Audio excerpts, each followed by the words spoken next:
모든 군인에게 존경을 받는 베테랑 여성 주임원사가 첫 임관한 소위에게 계급이 낮다는 이유만으로 그에게 폭언을 듣고 우유를 뿌리는 테러를 당하게 되고, 그 모습을 본 3스타 군단장이 애송이 소위를 개박살 내면서 군복을 찢어버리는 이야기입니다.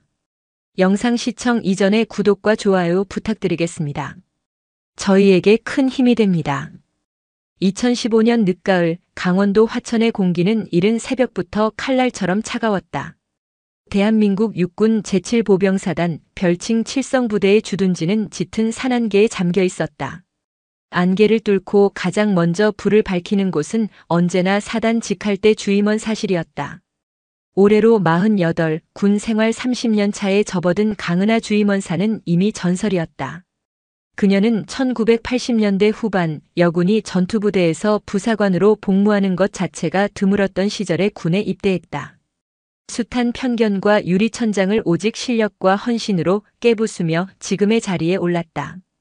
최초라는 수식어는 그녀의 군 생활 내내 꼬리표처럼 따라다녔다. 최초의 여성 포반장, 최초의 여성 행정보급관, 그리고 마침내 사단 직할대 전체를 아우르는 최초의 여성 주임원사. 그녀의 별명은 칠성의 어머니 혹은 강철의 어머니였다. 강철처럼 단단한 원칙과 군기를 강조하면서도 그 안에는 항상 병사들을 향한 따뜻한 모성애가 있었기 때문이다. 그녀의 주임원 사실은 지휘관들도 함부로 문을 열지 못하는 성역이었지만, 동시에 고민 있는 병사나 부사관들에게는 언제나 열려있는 상담소이기도 했다. 주임원사님, 새벽 순찰 이상 없었습니다. 새벽 5시 30분 당직사관인 김중희가 꽁꽁 언 손을 비비며 보고했다. 앳된 얼굴의 김중희는 임관한 지 이제 1년이 간 넘은 초급 장교였지만 강은하 앞에서는 언제나 깍듯했다. 강은하는 따뜻한 커피 한 잔을 내밀며 그의 보고를 꼼꼼히 들었다. 고생했어, 김중희. 날이 갑자기 추워졌는데 동초 근무자들 방한 대책은 다시 한번 확인하고. 특히 신병들 감기 걸리기 딱 좋은 날씨야. 네, 알겠습니다. 조치하겠습니다. 그리고 어제 새로 전입 온 박이병, 밤에 잠은 잘 잤다던가. 어젯밤에 내가 잠깐 면담해보니 어머니 걱정을 많이 하던데. 김중희는 놀란 눈으로 그녀를 바라봤다. 수백 명에 달하는 직할대 병사들 중 갓 전입 온 이등병 하나의 시시콜콜한 사정까지 챙기는 주임원사의 기억력과 관심은 경이로울 정도였다. 그것이 바로 강은하가 칠성의 어머니로 불리는 이유였다. 그녀에게 병사들은 통제하고 관리해야 할 병력이 아니라 보살피고 책임져야 할 자식들이었다. 그녀의 명성은 부대 내에만 머물지 않았다. 7사단을 거쳐간 수많은 장교와 장군들이 그녀를 기억하고 존경했다. 특히 현 2군단장인 이진표 중장 3스타은 20년 전 그가 대대장 시절 함께 근무했던 강은하를 내군 생활의 스승이라고 공공연하게 말하고 다닐 정도였다. 당시 대대 작전과장이었던 지금의 사단장 역시 마찬가지였다. 그들에게 강은하는 단순한 부사관이 아니었다. 부대의 역사 그 자체이자 흔들리지 않는 군인 정신의 표상이었다. 그녀는 짬이라는 무형의 권위를 누구보다 잘 이해하고 있었다. 군대에서 계급은 법이고 하늘이지만 그 법이 미처 닿지 못하는 영역을 채우고 조직을 유기적으로 움직이게 하는 윤활유가 바로 짬, 즉 경험과 경륜에서 나오는 지혜라는 것을. 그래서 그녀는 젊은 장교들에게는 언제나 깍듯하게 경례하고 존댓말을 쓰며 상관으로서의 예를 다했다. 그들의 미숙함이나 실수는 드러내놓고 지적하기보다 뒤에서 조용히 바로잡아주거나 더 경험 많은 부사관을 붙여 보좌하게 함으로써 장교 스스로의 권위를 지켜주었다. 존중은 존중을 낳는다는 것을 그녀는 몸으로 체득하고 있었다. 새벽 순찰 보고가 끝나고 동이 트기 시작할 무렵 주임원 사실 문을 노크 소리와 함께 10년차 베테랑인 박 상사가 얼굴을 붉히며 들어왔다. 주임원사님, 드릴 말씀이 있습니다. 무슨 일이야, 박 상사. 얼굴이 왜 그래? 그게 이번에 새로 오시는 통신소대장 말입니다. 육사 출신 수석 졸업에 아주 그냥 FM의 화신이라고 벌써부터 소문이 파다합니다. 신임 소위가 FM인 게 뭐 흉인가? 당연한 거지. 강은하는 대수롭지 않게 웃어넘겼다. 갓 임관한 소위들이 의욕에 넘쳐 책에서 배운 대로만 하려는 것은 어제 오늘의 일이 아니었다. 시간이 지나고 현장을 겪다 보면 자연스레 유연함을 배우게 되리라 생각했다. 하지만 박 상사의 표정은 여전히 어두웠다. 그 정도가 아닌 것 같습니다. 동기들 말로는 부임하기도 전부터 우리 부대 홈페이지랑 SNS까지 다 뒤져서 병사들 복장 불량한 거, 게시판에 오탄한 거 하나하나 다 스크린샷 찍어놨다고 합니다. 짬 무난히 잘못된 관행이니 하는 것들을 뿌리 뽑겠다며 벼르고 있다는 소문입니다. 그 말에 강은하의 미간이 미세하게 좁혀졌다. 의욕이 넘치는 것과 오만한 것은 다른 문제였다. 부대의 전통과 문화를 이해하려는 노력 없이 오직 자신의 잣대와 원칙만으로 모든 것을 재단하려는 태도는 위험했다. 그것은 개혁이 아니라 분란의 씨앗이 되기 십상이었다. 이름이 뭐라고 했지? 김도윤 소위입니다. 24살이라고 합니다. 24살. 자신의 아들보다도 어린 나이였다. 강은하는 창밖으로 서서히 모습을 드러내는 화천의 험준한 산세를 바라보았다. 저 거대한 산처럼 군대라는 조직 또한 하루아침에 만들어진 것이 아니었다. 수많은 사람들의 땀과 눈물, 때로는 피로 쌓아 올린 역사와 경험의 지층이 존재했다. 그 거대함 앞에서 한낱 젊은 장교의 치기 어린 오만은 어떤 파장을 불러일으킬까? 그녀는 애써 불안한 마음을 다잡았다. 괜찮을 거야. 내가 잘 이끌어주면 되겠지. 처음엔 다들 서툰 법이니까. 하지만 그녀의 오랜 경험이 보내는 경고음은 쉽게 잦아들지 않았다. 며칠 뒤 칠성부대에 새로운 바람이 불어 닥치리라는 것을, 그리고 그 바람이 상상 이상으로 차갑고 날카로우리라는 것을 이때의 강은하는 아직 알지 못했다. 김도윤 소위가 부임한 날 부대는 아침부터 묘한 긴장감에 휩싸였다. 소문으로만 듣던 극강의 FM 장교의 등장이었다. 사단장에게 전입신고를 마친 김소위는 곧장 직할대 본부로 향했다. 위병소를 통과하는 그의 걸음걸이는 한치의 오차도 없는 제식 그 자체였다. 전투복은 갓 달인 듯 날이 서 있었고 전투화는 거울처럼 반짝였다. 위병소 근무자의 경례 각도가 조금만 흐트러져도 날카롭게 지적하는 그의 모습에 병사들은 저절로 몸을 움츠렸다. 24세 김도윤은 대한민국 육군사관학교를 수석으로 졸업한 엘리트였다. 그는 군대라는 조직이 오직 계급과 명령이라는 두 개의 축으로 움직여야 한다고 굳게 믿었다. 병사들 사이에 만연한 짬 문화나 부사관들이 경력을 내세워 장교의 권위에 은근히 도전하는 하극상 아닌 하극상을 군의 가장 큰 병폐로 여겼다. 그는 자신이 바로 그 병폐를 도려낼 칼이라고 생각했다. 직할대 본부 앞에 도착하자 행정보급관인 박 상사와 몇몇 부사관들이 그를 맞이했다. 박 상사가 먼저 거수 경례를 하며 자신을 소개했다. 충성, 신고합니다.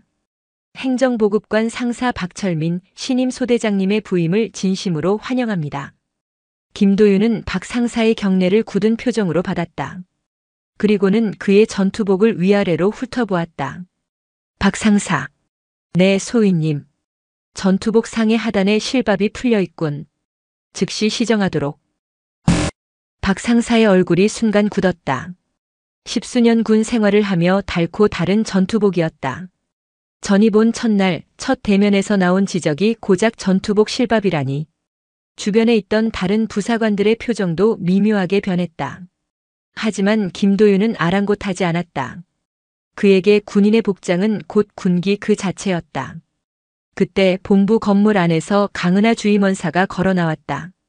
신임 장교가 왔다는 소식을 듣고 얼굴도 익힐 겸 격려해주기 위해서였다. 어이 김소위. 먼 길 오느라 고생 많았네. 강은하는 부드러운 미소와 함께 그를 맞았다. 하지만 그녀는 경례를 하지는 않았다. 통상적으로 부대 안에서 특히 이렇게 비공식적인 첫 대면에서 주임원 사급의 고참 부사관이 신임 소위에게 깍듯한 경례부터 하지는 않는 것이 일반적인 관례였다. 악수를 청하거나 따뜻한 말 한마디를 건네는 것이 먼저였다. 그것이 계급을 넘어서는 경륜에 대한 암묵적인 존중의 표시였다. 하지만 김도윤의 생각은 달랐다. 그의 눈에 강은하는 그저 상관에게 경례하지 않는 부사관일 뿐이었다. 김도윤은 강은하를 똑바로 쳐다보며 차갑게 말했다. 실례지만 누구시죠? 그의 말투에 주변 공기가 순간적으로 얼어붙었다. 박 상사가 황급히 나서서 설명했다. 아, 소희님. 이분은 우리 직할대 주임원사이신 강은하 원사님이십니다. 주임원사? 부사관인가? 김도윤은 되물었다. 그에게는 칠성의 어머니라는 명성도 그녀가 쌓아온 30년의 세월도 아무런 의미가 없었다. 오직 장교와 부사관이라는 이분법적 계급만이 존재할 뿐이었다. 상관을 받으면 경례부터 하는 게 순서 아닌가, 주임원사. 주임원사라는 호칭 뒤에 님자를 의도적으로 빼버린 노골적인 하대였다. 강은하의 미소가 처음으로 옅어졌다. 하지만 그녀는 평정심을 잃지 않았다. 그녀는 수많은 종류의 인간들을 겪어왔다. 이 정도의 치기 어린 도발에 흔들릴 그녀가 아니었다. 그녀는 오히려 자기 자신을 낮추는 길을 택했다. 제가 잠시 결례를 범했습니다. 소희님의 부임을 환영합니다. 강은하는 조금의 흐트러짐도 없는 완벽한 자세로 거수 경례를 붙였다. 그녀의 절도 있는 동작에 오히려 김도윤이 순간 할 말을 잃을 정도였다. 하지만 그는 이내 자신의 승리라고 생각했다. 역시 계급으로 찍어 누르니 꼼짝 못하는군. 앞으로 규정과 원칙에 따라 부대를 이끌 생각입니다. 주임원사께서도 부사관들 관리에 만전을 기해 주시길 바랍니다. 특히 병사들과 쓸데없이 어울리며 짬을 내세우는 일부 부사관들의 행태 용납하지 않겠습니다. 그것은 명백히 강은하를 겨냥한 발언이었다. 그녀의 리더십 스타일 자체를 부정하는 선전포고와도 같았다. 강은하는 경례를 풀고 조용히 대답했다. 소희님의 지휘 방침을 존중하겠습니다. 부대 적응에 어려운 점이 있다면 언제든 저를 찾아주십시오. 그녀는 더 이상 말을 섞지 않고 조용히 몸을 돌려 자신의 사무실로 향했다. 그녀의 뒷모습을 보며 김도윤은 경멸적인 미소를 지었다. 그는 자신이 부대의 오랜 병폐를 바로잡는 첫걸음을 뗐다고 굳게 믿었다. 그날 이후 김도윤의 개혁은 본격적으로 시작되었다. 그는 사소한 것 하나하나를 문제 삼았다. 병사들의 관물대 정리 상태, 식사 시간의 대화 소리, 심지어 부사관들이 습관적으로 사용하는 압존법까지 지적하며 모두를 피곤하게 만들었다.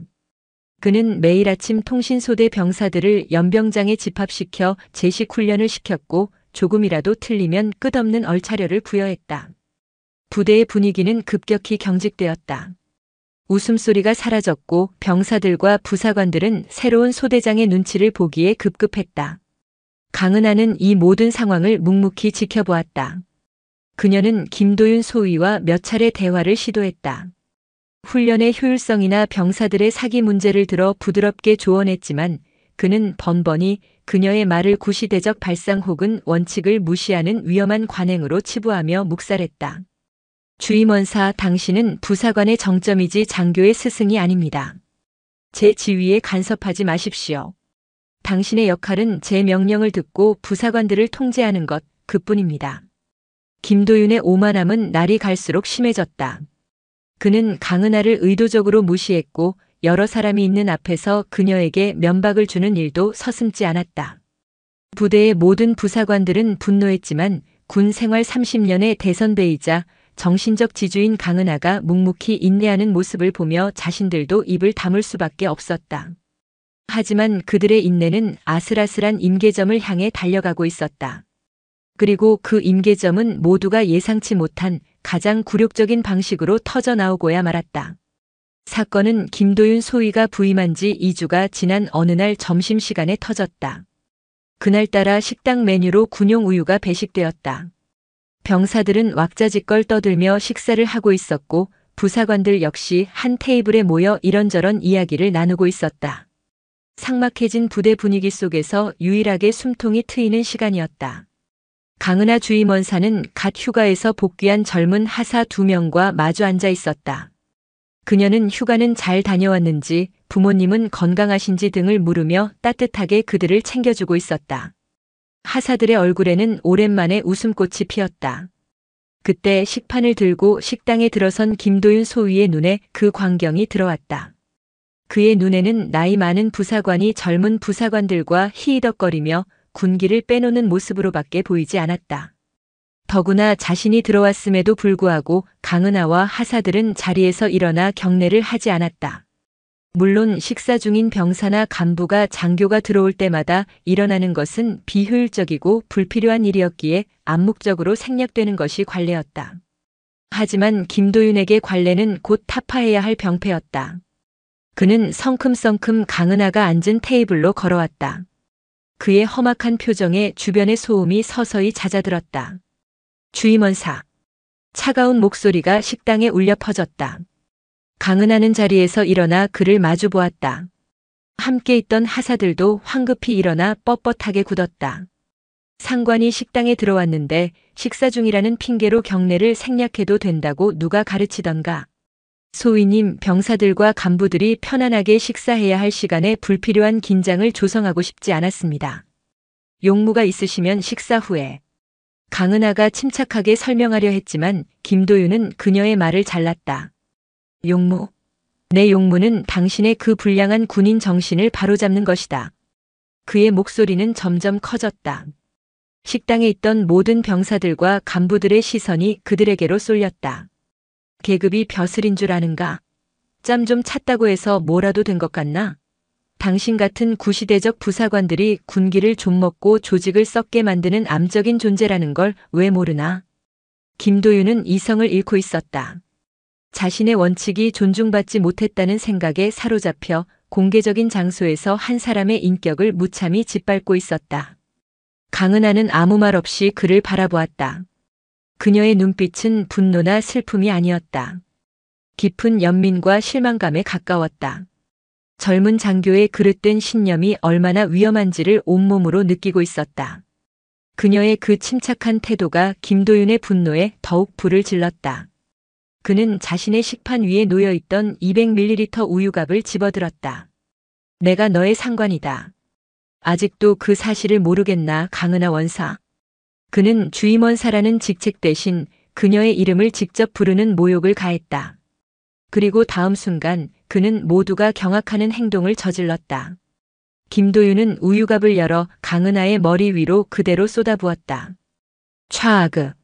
흰 우유가 그녀의 단정한 머리카락과 어깨, 흠잡을 데 없이 각 잡힌 전투복 위로 흘러내렸다. 식당은 숨막히는 정적에 휩싸였다. 아무도 숨을 쉬지 못했다. 30년간 군에 몸담아 온 모두의 존경을 한몸에 받던 칠성의 어머니가 자신의 아들뻘밖에 되지 않는 새파란 소위에게 당한 굴욕적인 폭거였다.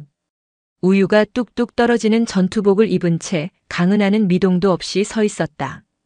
그녀는 눈을 감지도 피하지도 않았다. 그저 차갑게 식어가는 김도윤의 눈을 똑바로 마주볼 뿐이었다. 그 어떤 고함이나 욕설보다 더 무거운 침묵이었다. 내 명령 없이 자리로 돌아가지 마라. 여기서 내가 허락할 때까지 반성하고 서 있도록. 김도윤은 승리자처럼 선언하고는 보란듯이 자리를 털고 일어나 식당을 빠져나갔다. 그가 사라지자 식당 안의 정적은 경악과 분노로 바뀌었다. 박 상사를 비롯한 고참 부사관들의 얼굴은 시뻘겋게 달아올랐다. 몇몇은 주먹을 부들부들 떨며 당장이라도 뛰쳐나갈 기세였다. 젊은 하사들은 차마 고개를 들지 못하고 눈물만 글썽였다. 하지만 강은하는 조용히 손을 들어 그들을 제지했다. 괜찮다. 우유에 젖어 엉망이 된 모습으로 그녀가 내뱉은 첫 마디였다. 다들 식사 마저 해라. 명령이다. 그녀의 목소리는 떨리지 않았다. 오히려 너무나도 평온해서 더욱 비현실적으로 들렸다. 그녀는 그 자리에 못 박힌 듯 서서 젖은 군복의 소매로 얼굴을 한번 닦아냈을 뿐이었다. 이 끔찍한 소식은 빛의 속도로 부대 전체에 퍼져나갔다. 그리고 그 소식은 결코 부대 안에서만 머물지 않았다. 누군가 분노에 차서 혹은 정의감에 불타서 외부로 전화를 걸었다. 그 전화는 수십 년간 강은하 주임원사를 지켜보고 존경에 마지 않았던 한 사람에게로 연결되고 있었다. 불과 몇 시간 뒤 7사단 주둔지에는 단 한 대의 검은색 성판스타 번호판 차량이 먼지를 일으키며 달려오고 있었다.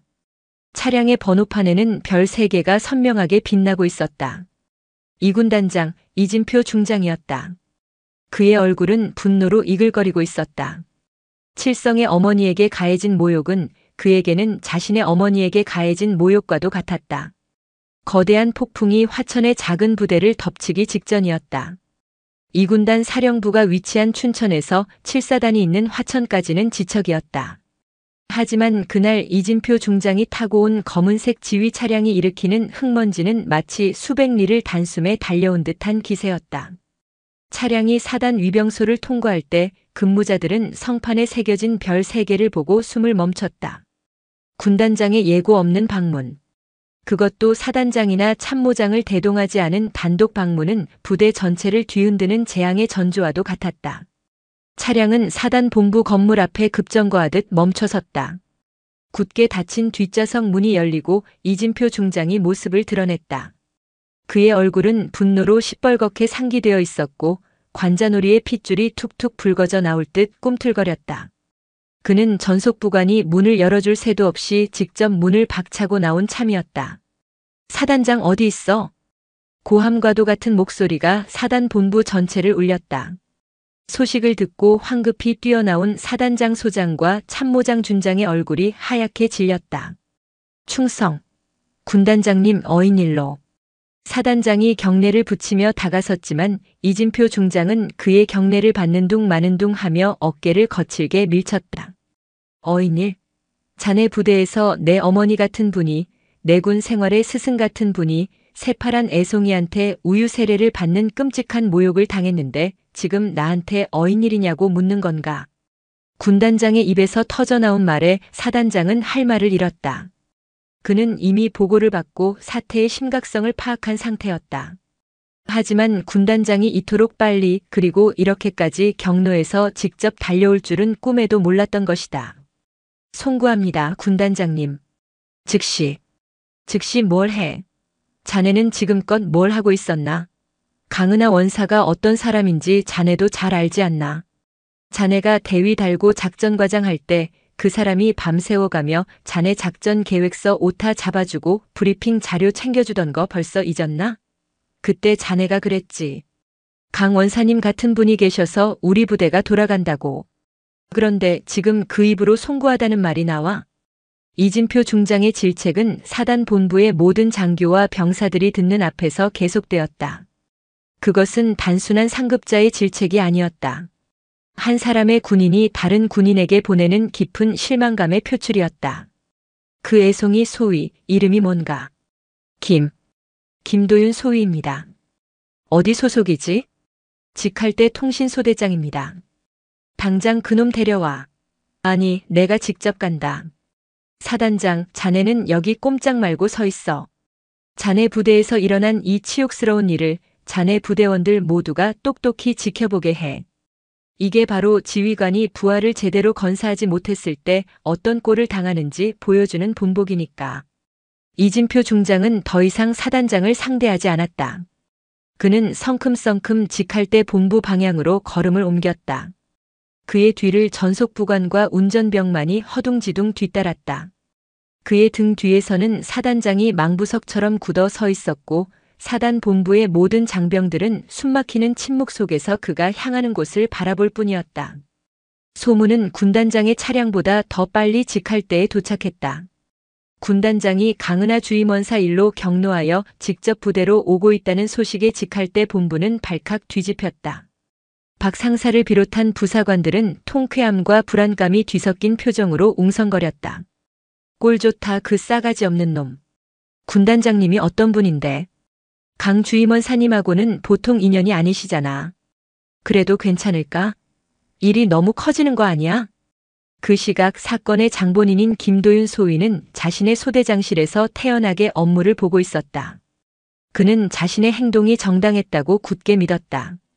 부패한 관행을 바로잡기 위한 충격요법이었을 뿐이라고. 강은하 주임원사가 당한 모욕감이나 부대원들이 자신을 어떻게 생각하는지는 그의 안중에 없었다. 그는 오히려 자신의 결단력에 스스로 만족하고 있었다. 소대장님, 큰일 났습니다. 소대 선임하사가 헐레벌떡 뛰어들어와 외쳤다. 무슨 소란인가, 김하사. 복도에서는 정숙하라고 했을 텐데. 김도윤은 여전히 서류에서 눈을 떼지 않은 채 퉁명스럽게 말했다. 그게 문제가 아닙니다. 지금 군단장님께서. 김하사의 말이 채 끝나기도 전에 소대장실 문이 거칠게 열렸다. 문을 연 것은 이진표 중장이었다. 그의 뒤에는 겁에 질린 직할 대장 중령과 박 상사가 서 있었다. 김도윤은 그제야 자리에서 벌떡 일어났다. 별 3개가 번쩍이는 군단장의 등장에 그의 얼굴도 순간 굳어졌다. 하지만 그는 이내 평정을 되찾고 FM적인 자세로 경례를 붙였다. 충성. 소위 김도윤 군단장님께. 짝. 그의 경례 구호가 끝나기도 전에 이진표 중장의 손바닥이 그의 뺨을 후려쳤다. 소리가 어찌나 컸던지 복도까지 울려 퍼졌다. 김도윤의 몸이 휘청하며 옆으로 쓰러졌다. 안경이 바닥으로 떨어져 나뒹굴었다. 내 놈이 감히. 내 놈 따위가 감히 누구에게 손을 대. 이진표 중장의 눈은 이미 이성을 잃은 맹수와 같았다. 그는 쓰러진 김도윤의 멱살을 잡아 일으켜 세웠다. 24세 건장한 청년이 50이 넘은 장군의 손에 종잇장처럼 끌려 일어났다. 내 놈 군복에 달린 그 다이아몬드 쪼가리가 뭐라도 되는 줄 아나? 내 놈 머릿속에 든 지식이 전부인 줄 알아? 강은하 원사가 군복 입고 이 나라를 지킨 세월이 내 놈이 살아온 날보다 길다.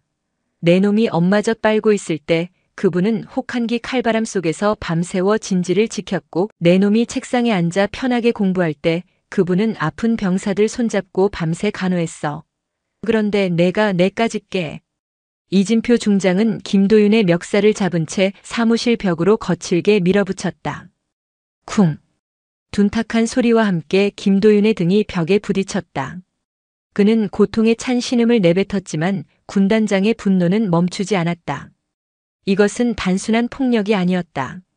30년 군 생활의 전설에 대한 모독을 절대 용납할 수 없다는 한 노병의 처절한 응징이었다. 폭풍의 중심은 이제 막 그 위력을 드러내기 시작했다. 소대장실의 공기는 찢어질 듯 팽팽했다. 이진표 중장의 소나귀에 멱살이 잡힌 김도윤은 저항조차 하지 못했다. 그의 얼굴에는 처음으로 당혹감과 공포가 어렸다. 자신이 수석 졸업한 육군사관학교의 교장조차 깎듯이 대하는 별 3개의 장군, 군단장이라는 존재의 무게가 그의 온몸을 짓누르고 있었다. 내 놈 눈에는 저분이 그냥 나이 많은 여자 부사관으로 보였나? 이진표 중장은 김도윤의 귓가에 대고 얼음장처럼 차가운 목소리로 속삭였다. 내가 대위 시절 GOP에서 길을 잃고 고립된 적이 있었다. 폭설로 통신도 끊기고 식량도 다 떨어져서 꼼짝없이 얼어 죽게 생겼었지. 그때 수색대를 조직해서 나를 찾아 나선 사람이 누군지 아나? 바로 강은하 원사, 그때는 강중사였다. 여자 몸으로 남자 군인들도 버티기 힘든 눈보라를 뚫고 사흘 만에 나를 찾아냈어. 나를 발견했을 때 그분은 자기 전투 식량을 전부 나에게 내주고 자신은 사흘 굶은 배를 움켜쥐고 있었지. 나뿐만이 아니야. 이 부대를 거쳐간 수많은 장교와 병사들이 그분에게 목숨을 빚지고 인생을 빚졌어. 그런데 내가 감히 그분의 머리에 우유를 부어? 군단장의 목소리는 분노로 가늘게 떨리고 있었다. 그것은 개인적인 감정을 넘어 군이라는 조직이 지켜야 할 최소한의 도리와 존중에 대한 배신감에서 비롯된 떨림이었다. 내 놈이 신봉하는 그 원칙이라는 게 도대체 뭔가? 부하를 존중하지 않는 상관, 경륜을 무시하는 경험, 역사를 부정하는 현재가 내 놈이 말하는 원칙인가? 그건 원칙이 아니라 오만이고 독선일 뿐이야. 이진표 중장은 김도윤의 멱살을 잡고 있던 손을 풀고 대신 그의 가슴팍에 달린 전투복 옷깃을 움켜쥐었다. 그리고는 온 힘을 다해 양쪽으로 잡아당겼다. 우두둑, 찌이그. 질긴 군용 전투복이 종잇장처럼 찢어지는 소리가 방안을 울렸다. 단추가 사방으로 튕겨나가고 김도윤의 맨가슴이 훤히 드러났다. 군인에게 자신의 군복이 찢기는 것은 죽음과도 같은 수치였다. 군복 입을 자격도 없는 놈. 이진표 중장은 찢어진 군복 자락을 바닥에 내팽개쳤다. 김도윤은 완전히 넋이 나간 표정으로 주저앉았다. 그의 머릿속은 하얗게 비어 있었다. 자신이 믿었던 모든 것이 송두리째 부정당하는 충격이었다. 계급이 전부이고 원칙이 전부라고 믿었던 그의 세계가 무너져 내리고 있었다. 직할대장. 네. 군단장님. 겁에 질려 문가에 서 있던 직할대장이 달려왔다. 저놈 당장 보직 해임하고 징계위원회에 회부해. 육군사관학교에도 정식으로 문제 제기해. 저런 놈을 수석 졸업시켜서 야전에 내보낸 책임을 물어야겠어. 내 눈앞에서 저놈 군복 다시는 보이지 않게 해. 알겠습니다. 직할대장의 대답이 끝나자마자 이진표 중장은 바닥에 쓰러져 있는 김도윤에게 등을 돌렸다. 더 이상 상대할 가치조차 없다는 듯한 행동이었다. 그는 문 쪽으로 걸어갔다. 문 밖에는 소문을 듣고 달려온 수많은 부사관과 병사들이 복도를 가득 메우고 있었다. 그들은 모두 침묵 속에서 한 젊은 장교의 오만이 어떻게 파멸을 맞이하는지를 똑똑히 지켜보고 있었다. 이것으로 모든 것이 끝나는 듯 했다. 김도윤 소위는 불명예스럽게 군 생활을 마감하게 될 것이고 칠성부대는 다시 예전의 모습을 되찾을 터였다. 하지만 바로 그 순간 아무도 예상치 못한 사람이 그들 앞을 막아섰다. 군단장님, 잠시만 기다려 주십시오. 복도에 모여있던 인파를 해치고 나타난 것은 강은하 주임원사였다. 그녀는 이미 깨끗한 전투복으로 갈아입은 상태였다. 그녀의 얼굴은 평온했고 목소리는 차분했다. 그녀는 이진표 중장 앞에 서서 허리를 깊이 숙였다. 이 모든 것은 제 부덕의 소치입니다. 신임 장교를 제대로 보필하지 못하고 부대의 화합을 이끌어내지 못한 주임원사인 제게 모든 책임이 있습니다. 부디 군단장님께서는 노여움을 거두어 주십시오. 그녀의 말에 이진표 중장은 물론 그 자리에 있던 모든 사람들이 놀랐다. 가장 큰 피해자이자 모욕을 당한 당사자가 오히려 가해자를 위해 용서를 구하고 나선 것이다. 강원사, 지금 무슨 말을 하는 거요? 저놈이 당신에게 무슨 짓을 했는지 잊었소? 이진표 중장이 기가 막힌다는 듯 되물었다. 잊지 않았습니다. 하지만 저 젊은 장교의 인생을 여기서 끝내는 것은 제가 바라는 바가 아닙니다. 군단장님, 저에게 저 젊은이를 바로잡을 기회를 한 번만 주십시오. 군단장님의 방식은 너무나 무겁고 저 젊은이가 감당하기에는 너무나 가혹합니다. 강은하는 고개를 들어 이진표 중장의 눈을 똑바로 바라보았다. 그녀의 눈빛에는 흔들림이 없었다. 그것은 동정심이 아니었다. 30년간 수많은 젊은이들이 군대라는 용광로 속에서 성장하고 때로는 부서지는 것을 지켜봐 온 어머니의 깊은 지혜에서 우러나오는 호소였다. 저 아이는 아직 모를 뿐입니다. 진짜 강함이 무엇인지, 진짜 존중이 무엇인지. 그것을 가르쳐주는 것 또한 저 같은 늙은 군인의 마지막 소임이라고 생각합니다. 그녀의 말에 이진표 중장의 이글거리던 분노가 서서히 가라앉기 시작했다. 그는 강은하의 눈을 오랫동안 마주보았다. 20년 전 눈보라 속에서 자신을 구해줬던 그 강인하고 따뜻했던 여군의 모습이 그녀의 얼굴 위로 겹쳐졌다. 그녀는 그때나 지금이나 변함이 없었다. 자신보다 다른 사람을 먼저 생각하고 처벌보다는 기회를 주려는 사람. 한참의 침묵 끝에 이진표 중장은 깊은 한숨을 내쉬었다. 좋소. 강원사, 당신을 봐서 딱 한 번만 기회를 주겠소. 하지만 다시 한번 저놈이 당신의 마음에 상처를 입히는 날엔 그땐 내 손으로 저놈의 군 생활을 끝장낼 것이오. 그는 마지막으로 바닥에 주저앉아 있는 김도윤을 경멸적으로 한번 훑어보고는 몸을 돌려 복도를 걸어나갔다. 거대한 폭풍이 지나간 자리에 무거운 정적만이 남았다. 군단장이 떠나고 소대장실에는 강은하 주임원사와 찢어진 군복 차림으로 멍하니 앉아있는 김도윤 소위, 그리고 어찌할 바를 모르는 직할대장과 박 상사만이 남았다. 강은하는 직할대장과 박 상사에게 눈짓으로 나가보라는 신호를 보냈다. 두 사람이 조용히 문을 닫고 나가자 좁은 사무실에는 두 사람만이 남았다. 강은하는 아무 말 없이 바닥에 떨어진 김도윤의 안경을 주워 깨끗한 손수건으로 렌즈를 닦았다. 그리고는 그의 앞에 쪼그리고 앉아 안경을 건넸다. 김도윤은 기계적으로 안경을 받았었다. 초점이 돌아온 그의 눈에 자신을 내려다보는 강은하의 얼굴이 들어왔다. 그의 예상과 달리 그녀의 얼굴에는 분노나 경멸의 빛이 없었다. 몸은 괜찮나, 소위님. 그녀의 첫마디였다. 자신에게 그런 끔찍한 모욕을 준 사람에게 건네는 안부였다. 김도윤은 아무 대답도 하지 못했다. 그는 고개를 푹 숙였다. 어깨가 잘게 떨리고 있었다. 오만함의 갑옷이 벗겨진 자리에는 24살 청년의 나약한 맨살만이 남아있었다. 강은하는 그의 옆에 조용히 앉았다. 그리고는 창밖을 바라보며 나지막이 이야기를 시작했다. 내가 처음 부사관으로 임관했을 때 나를 가장 괴롭혔던 건 훈련의 고됨이나 남자 군인들의 텃세가 아니었어. 바로 원칙이라는 놈이었지. 나도 소위님처럼 책에서 배운 대로 규정집에 나온 대로만 하면 모든 게 완벽할 거라고 믿었거든. 그래서 사소한 거 하나하나 다 지적하고 고참들한테도 대들고. 그때 내 별명이 뭔지 아나? 독사였어. 그녀의 입가에 옅은 쓴웃음이 번졌다. 그렇게 몇 년을 보내고 나니 내 곁에는 아무도 남지 않더군. 다들 나를 피하고 내 말은 그저 잔소리로만 여겼지.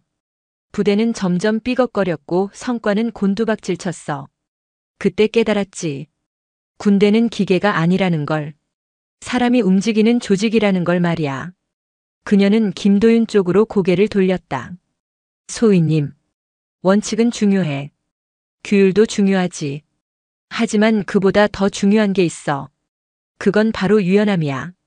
강철이 강한 이유는 단단하기만 해서가 아니야. 휘어질 줄 아는 탄성이 있기 때문이지. 너무 단단하기만 한 쇠는 작은 충격에도 쉽게 부러져 버린다네. 그녀는 자리에서 일어나 찢어진 김도윤의 전투복 조각 하나를 집어들었다.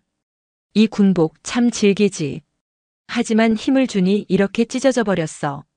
사람의 마음도 마찬가지야. 원칙과 규율이라는 잣대로 너무 팽팽하게 잡아당기기만 하면 언젠가는 이렇게 찢어지고 망가져 버리는 거야. 때로는 느슨하게 풀어주고 때로는 부드럽게 감싸 안아주기도 해야 해. 그게 바로 지휘관이 가져야 할 진짜 지혜고 그게 바로 짬이라는 것의 진짜 의미라네. 김도윤은 고개를 들지 못했다. 눈물이 뺨을 타고 흘러내려 바닥으로 뚝뚝 떨어졌다. 자신의 신념이 얼마나 어리석고 위험한 것이었는지를 뼈저리게 깨닫고 있었다. 그는 한 사람의 인격뿐만 아니라 부대라는 공동체 전체를 망가뜨릴 뻔했다. 일어나게 김소위. 언제까지 그러고 있을 건가? 강은하가 그의 어깨를 가볍게 두드렸다. 오늘 일은 잊지 말게. 하지만 오늘의 실패에 주저앉지는 말게. 실패는 부끄러운 게 아니야. 실패를 통해 아무것도 배우지 못하는 게 진짜 부끄러운 거지. 자네는 아직 젊고 다시 시작할 기회가 있어. 내가 그 기회를 자네에게 주겠네. 그녀는 사무실을 나가려다 문 앞에서 잠시 멈춰섰다. 내일 아침 식당에서 보지. 찢어진 군복 말고 자네에게 가장 잘 어울리는 깨끗한 군복을 입고 나오게. 그리고 오늘 저녁은 굶지 말고 꼭 챙겨 먹게나. 그 말을 끝으로 강은하는 사무실을 나갔다. 혼자 남은 김도윤은 한참 동안 바닥에 주저앉아 소리 없이 울었다. 그것은 분함이나 억울함의 눈물이 아니었다. 자신의 오만함에 대한 깊은 참회의 눈물이었고 자신을 파멸의 구렁텅이에서 건져준 한 사람에 대한 감사와 존경의 눈물이었다. 그날 밤 김도윤은 잠을 이루지 못했다. 강은하의 모든 말이 그의 귓가에 그리고 가슴에 칼날처럼 박혀 있었다. 그는 처음으로 계급과 원칙이라는 껍데기를 벗고 인간 김도윤으로서 자신을 돌아보았다. 그리고 깨달았다. 자신이 얼마나 편협하고 어리석었는지를. 다음 날 새벽 김도윤은 가장 먼저 일어나 세수를 하고 전투복을 정성껏 다렸다. 그리고는 조용히 주임원 사실 문을 두드렸다. 아직 동이 트지 않은 이른 새벽이었다. 그가 그곳에서 무엇을 했는지는 아무도 모른다. 다만 그날 아침 식당에 나타난 김도윤 소위는 이전과는 완전히 다른 사람이 되어 있었다는 것을 모두가 알 수 있었다. 그의 얼굴에서는 오만함 대신 겸손함이, 날카로움 대신 부드러움이 묻어났다. 그리고 그는 식당 입구에서 자신을 기다리고 있던 강은하 주임원사를 향해 군 생활을 통틀어 가장 진심이 담긴 완벽한 거수경례를 올렸다. 그것은 균열의 끝이자 새로운 시작을 알리는 신호였다. 김도윤 소위의 경례는 그날 부대의 가장 큰 화제였다. 식당에 있던 모든 병사들과 간부들은 그가 강은하 주임원사에게 진심으로 고개 숙이는 모습을 똑똑히 목격했다. 군단장의 경로와 주임원사의 용서라는 거대한 태풍이 지나간 후 부대에는 어색하지만 분명한 변화의 기류가 감돌기 시작했다. 김도윤은 달라지려 애썼다. 그는 더 이상 복도에서 마주치는 병사의 경내 각도를 지적하지 않았고 관물대 정리에 대한 불시 검사도 멈췄다. 아침마다 소대원들을 연병장에 집합시켜 몰아붙이던 제식 훈련도 사라졌다. 대신 그는 조용히 소대원들의 훈련 모습을 지켜보고 이전과 달리 행정보급관인 박 상사나 다른 분대장들의 의견을 묻기 시작했다. 박 상사님, 다음 주 사격 훈련 때 제가 생각한 계획은 이렇습니다만 현장 경험이 많으신 상사님께서 보시기에 보완할 점이 있겠습니까? 그가 처음으로 님자를 붙이며 자문을 구했을 때 박 상사는 놀라움을 감추지 못했다. 그는 퉁명스럽게 대답하는 대신 수십 년간의 경험에서 우러나온 조언들을 차분히 설명해 주었다. 김도윤은 그것을 하나하나 꼼꼼히 받아 적었다. 하지만 변화는 쉽지 않았다. 부대원들은 여전히 그를 어려워했고 거리를 두었다. 그의 변화가 진심인지 아니면 군단장에게 찍힌 후 살아남기 위한 연기인지 확신할 수 없었기 때문이다. 병사들은 그의 눈치를 살폈고 부사관들은 그와의 대화를 최소화했다. 김도윤은 소대 안에서 외딴섬처럼 겉돌았다. 오만함의 갑옷을 벗어 던진 그에게 사람들과의 관계를 다시 맺는 법은 사관학교에서 배운 그 어떤 전술학보다도 어려웠다. 강은하 주임원사는 이 모든 과정을 묵묵히 지켜보고 있었다. 그녀는 김도윤에게 직접적인 조언을 하거나 그를 감싸고 도는 대신 그가 스스로 벽을 허물고 나올 수 있는 기회를 만들어주기로 마음먹었다. 기회는 생각보다 빨리 찾아왔다. 며칠 뒤 사단 전체의 유격 훈련을 대비한 산악급속 행군 훈련 명령이 하달되었다. 각 부대는 정해진 시간 안에 화천의 험준한 산악 코스를 주파해야 했다. 특히 김도윤의 통신소대는 가장 무거운 통신 장비를 짊어지고 행군해야 했기에 모두의 부담이 컸다. 김도윤은 며칠 밤을 새워 완벽한 행군 계획을 세웠다. 그는 지도 위의 등고선을 분석해 가장 효율적인 경로를 계산하고 시간대별 휴식 시간과 예상 속도까지 분 단위로 계획했다. 그의 계획은 이론적으로는 흠잡을 데 없이 완벽했다. 훈련 당일 김도윤은 계획에 따라 소대를 이끌었다. 하지만 산은 그의 계획대로 움직여주지 않았다. 지도상으로는 완만해 보였던 경사가 실제로는 자갈이 많은 급경사였고 책에는 나와 있지 않은 진흙탕 구간이 발목을 잡았다. 병사들의 체력은 예상보다 빨리 소모되었고 무거운 통신 장비는 어깨를 짓눌렀다. 계획된 시간보다 행군 속도는 현저히 뒤처지기 시작했다. 소대장님, 이대로는 안 되겠습니다. 병사들이 거의 탈진 직전입니다. 소대 선임인 김하사가 헐떡이며 보고했다. 김도윤의 얼굴은 초조함으로 굳어 있었다. 자신의 완벽한 계획이 어그러지는 것을 인정하고 싶지 않았다. 계획대로라면 이 지점에서 5분만 더 가면 평지가 나온다. 조금만 더 힘을 내라고 해. 그의 외침에 병사들은 억지로 발걸음을 옮겼지만 이미 지칠 대로 지친 그들의 대열은 엉망이 되어갔다. 바로 그때 행군 대열의 후미에서 병사들의 군장을 점검하며 함께 걷던 박 상사가 나섰다. 소위님, 잠시 제 말씀 좀 들어주십시오. 박 상사는 김도윤을 잠시 대열에서 벗어난 곳으로 이끌었다. 소위님께서 계획하신 길은 최단 거리일지는 모르나 가장 힘든 길입니다.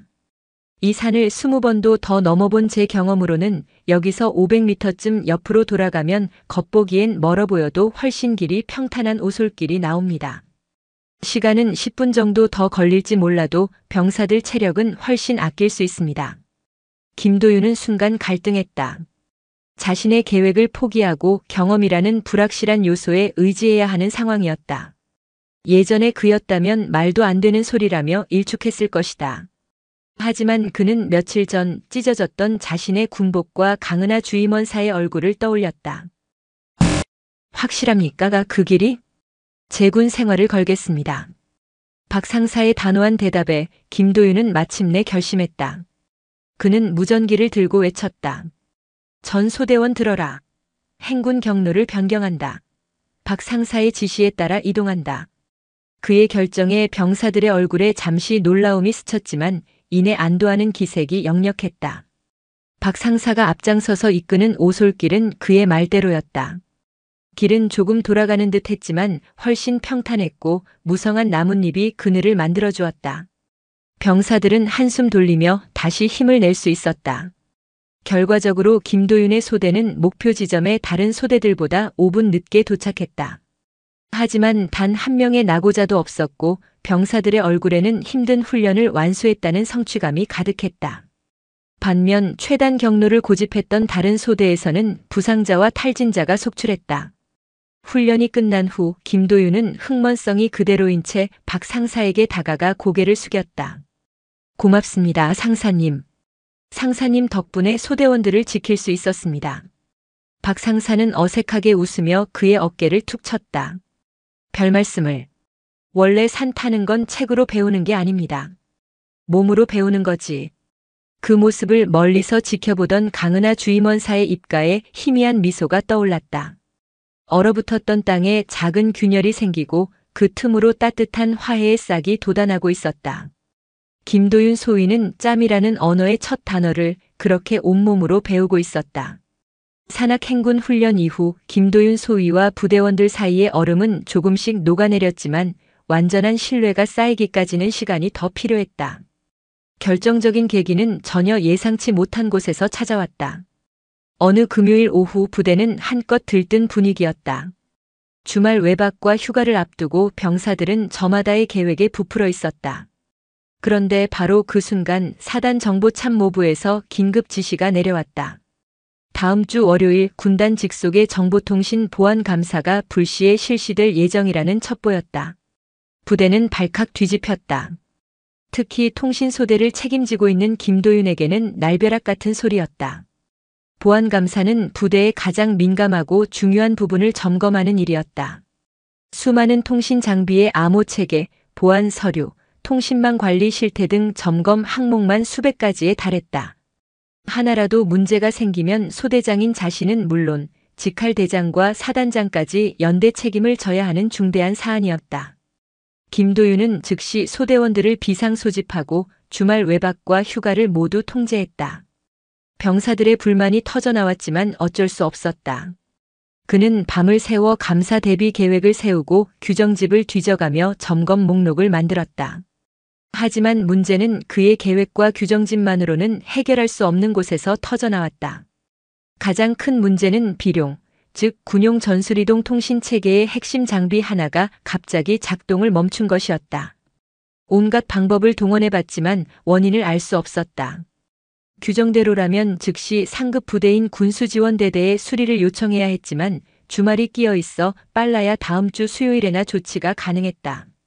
월요일 아침에 시작될 감사 전까지는 도저히 해결할 수 없는 상황이었다. 김도윤은 절망감에 빠졌다. 이 장비 하나 때문에 감사에서 최하 등급을 받고 부대 전체가 질책을 받게 될 것이 불보듯 뻔했다. 그는 자신의 무력함에 치를 떨었다. 사관학교에서 배운 모든 지식과 이론은 고장난 장비 앞에서 아무런 쓸모가 없었다.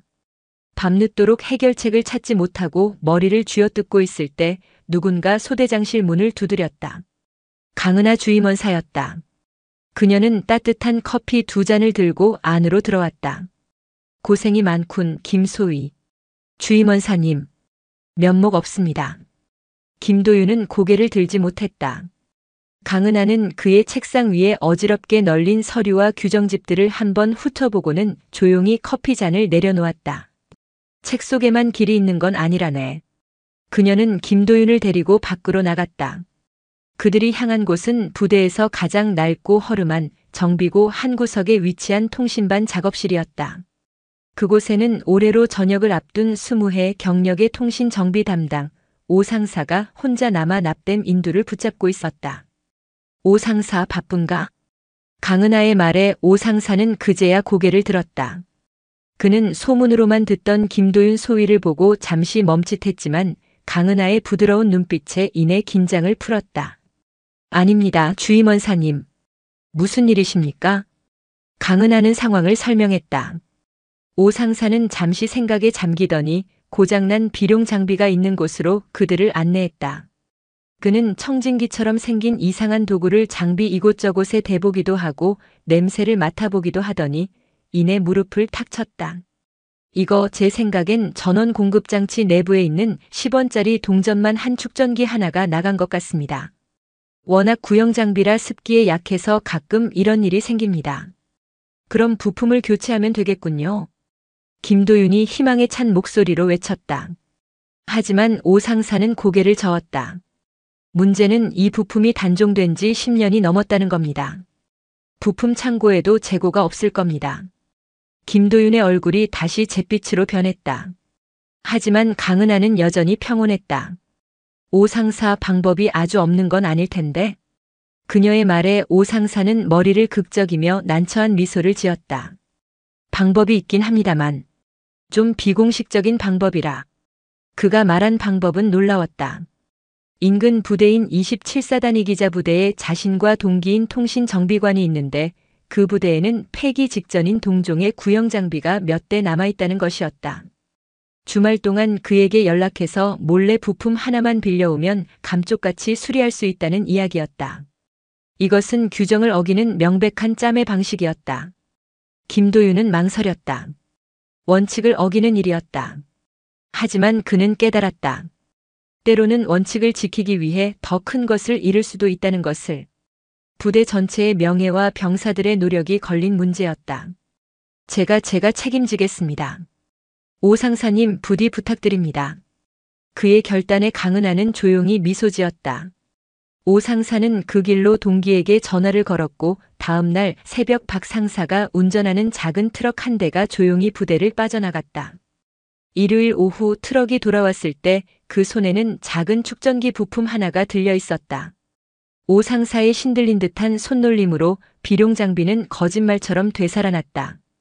월요일 아침 보안 감사가 시작되었을 때 통신소대의 모든 장비와 서류는 완벽한 상태였다. 감사를 나온 군단 정보통신단 장교들은 칠성부대 직할 때의 완벽한 준비 상태에 혀를 내두르며 최우수 등급을 부여했다. 그날 저녁 김도윤은 오 상사의 낡은 작업실을 다시 찾아갔다. 그는 말없이 오 상사에게 거수 경례를 붙였다. 그리고는 정비고의 모든 부사관들에게 자신이 사온 따뜻한 음료수를 돌렸다. 규정집에는 없었지만 그것은 그가 배운 가장 중요한 존중의 표현 방식이었다. 그는 이제 짬이라는 언어가 단순한 경험의 나열이 아니라 위기를 해결하는 가장 강력한 무기임을 깨닫고 있었다. 보안 감사를 성공적으로 마친 후 김도윤 소위는 완전히 다른 사람이 되었다. 그는 더 이상 책상에 앉아 서류와 씨름하는 장교가 아니었다. 그는 시간을 쪼개어 정비고에서 오 상사와 함께 장비를 만졌고 행정반에서는 박 상사에게서 부대 운영의 노하우를 배웠으며 훈련장에서는 분대장들과 함께 뒹굴었다. 그의 가장 큰 스승은 단연 강은하 주임원사였다. 그는 매일 아침 업무 시작 전에 주임원 사실을 찾아 그녀에게 차 한 잔을 올리는 것으로 하루를 시작했다. 그것은 단순한 의뢰가 아니었다. 그는 그 시간을 통해 군 생활의 지혜를, 사람을 이끄는 법을 배웠다. 주임원사님, 최근 김이병의 표정이 계속 어둡습니다. 몇 번을 물어봐도 괜찮다는 말만 하는데 어떻게 다가가야 할지 모르겠습니다.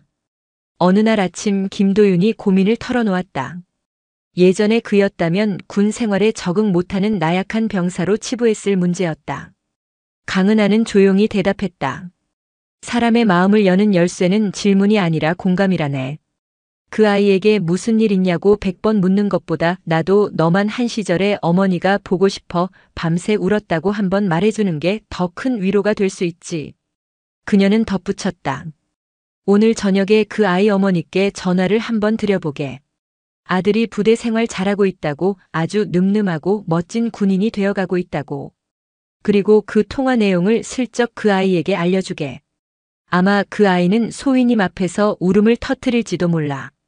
그때 그냥 조용히 어깨만 두드려주면 되는 거야. 김도윤은 그날 저녁 강은하의 조언대로 김이병의 어머니와 통화를 했다. 그리고 다음 날 그는 초조하게 김이병의 반응을 살폈다. 점호 시간이 끝난 후 김이병이 조용히 그를 찾아왔다. 그는 아무 말 없이 눈물만 뚝뚝 흘렸다. 김도윤은 강은하가 말한 대로 그의 어깨를 말없이 두드려 주었다. 한참을 울던 김이병은 감사합니다라는 짧은 한마디를 남기고 돌아갔다. 그날 이후 김이병은 부대에서 가장 씩씩하고 밝은 병사가 되었다. 김도윤은 강은하의 제자가 되었다. 그는 그녀를 통해 리더십이 단순히 명령하고 통제하는 기술이 아니라 사람의 마음을 얻고 함께 나아가는 과정임을 배웠다. 그의 변화는 소대 전체에 긍정적인 영향을 미쳤다. 소대원들은 더 이상 그를 두려워하지 않았다. 대신 자신들의 이야기를 들어주고 함께 고민해주는 진짜 소대장으로 존경하고 따르기 시작했다. 통신소대는 부대에서 가장 화기애애하고 단결력이 강한 팀으로 거듭났다. 몇 달 후 군단 전체의 분대 전투력 경연 대회가 열렸다. 김도윤의 통신소대에서도 한 개 분대가 대표로 출전했다. 김도윤은 계획 수립과 전술 지도를 맡았고 분대장인 베테랑 중사는 현장 지휘와 병사 동료를 맡았다. 장교의 이론과 부사관의 경험이 완벽한 조화를 이루었다. 결과는 놀라웠다. 보병이나 수색대대 분대들을 모두 제치고 칠성부대 직할대 통신소대 분대가 당당히 최우수 전투분대로 선발된 것이다. 모두의 예상을 뒤엎은 결과였다. 시상식 날 군단장 이진표 중장이 직접 상장을 수여하기 위해 연병장에 섰다. 그는 최우수 분대로 뽑힌 통신소대 분대장과 소대장인 김도윤을 단상으로 불렀다. 김도윤이 단상에 올라 경례를 하자 이진표 중장은 그의 눈을 한참 동안 들여다보았다. 몇 달 전 분노와 경멸로 바라보던 그 눈빛이 아니었다. 많이 변했군, 김소위. 아주 훌륭한 지휘관이 되었어. 이진표 중장의 얼굴에 인자한 미소가 떠올랐다. 그는 상장을 수여하며 김도윤의 어깨를 힘껏 두드려 주었다. 그것은 용서와 인정의 표시였다. 김도윤은 벅차오르는 감정을 누르며 힘차게 경례했다. 단상 아래 강은하 주임원사가 수많은 병사들 틈에 섞여 그 광경을 흐뭇하게 바라보고 있었다. 그녀는 또 한 명의 젊은이가 시련을 이겨내고 훌륭한 군인으로 성장하는 모습을 보며 자신의 30년 군 생활이 헛되지 않았음을 느끼고 있었다. 시간이 흘러 겨울이 가고 화천의 산에 다시 진달래가 피어나는 봄이 왔다. 김도윤 소위는 이제 막중위 진급을 앞둔 부대에서 가장 신임받는 장교 중 한 명이 되어 있었다. 그의 통신소대는 여전히 부대 최고의 팀워크를 자랑했고 병사들의 웃음소리가 끊이지 않았다. 어느 맑은 날 오후 부대에 새로운 신임 소위가 전입해왔다. 작년에 김도윤처럼 갓 사관학교를 졸업하고 의욕과 원칙으로 무장한 젊은 장교였다. 그는 직할대 본부 앞에 도착하자마자 주변을 둘러보며 날카로운 눈으로 무언가를 지적할 준비를 하고 있었다. 그때 김도윤이 그에게 다가갔다. 1년 전과는 비교할 수 없을 정도로 부드럽고 여유로운 표정이었다. 신임 소위, 부임한 것을 축하하네. 나는 통신소대장 김도윤 중위진일세. 충성.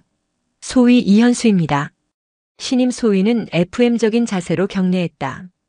김도윤은 따뜻한 미소로 경례를 받고는 그의 어깨를 가볍게 두드렸다. 앞으로 군 생활 어려운 점이 많을 걸세. 책에서 배운 것과 현실은 많이 다를 테니. 하지만 너무 걱정은 말게. 이 부대에는 아주 훌륭한 스승님이 계시니까. 스승님 말입니까? 이현수 소위가 의아한 표정으로 되물었다. 김도윤은 손가락으로 주임원 사실 방향을 가리켰다. 마침 강은하 주임원사가 사무실 앞에서 병사들이 심어놓은 작은 화단에 물을 주고 있었다. 햇살을 받은 그녀의 모습은 그 어느 때보다 평온해 보였다. 저분 보이나? 우리 부대의 심장이자 어머니이신 강은하 주임원사님이시다. 자네가 이 부대에서 가장 먼저 찾아뵙고 가장 정중하게 인사드려야 할 분이지. 명심하게. 저분의 30년 짬은 자네와 내가 앞으로 평생을 배워도 다 따라가지 못할 지혜의 보고이니까. 김도윤은 덧붙였다. 가서 김도윤 소위가 보냈다고 말씀드리면 아마 따뜻한 차 한 잔을 내어주실 걸세. 이현수 소위는 잠시 어리둥절한 표정을 지었지만 선배 장교의 진심 어린 조언에 고개를 끄덕였다. 그는 옷매무새를 가다듬고 조금은 긴장된 표정으로 주임원 사실을 향해 걸어갔다. 그 모습을 지켜보던 김도윤의 얼굴에 잔잔한 미소가 번졌다.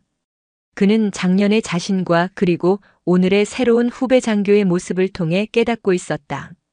군대라는 조직을 그리고 칠성부대를 빛나게 하는 것은 단순히 반짝이는 계급장이 아니라 서로를 존중하고 이끌어주는 사람들의 마음이라는 것을.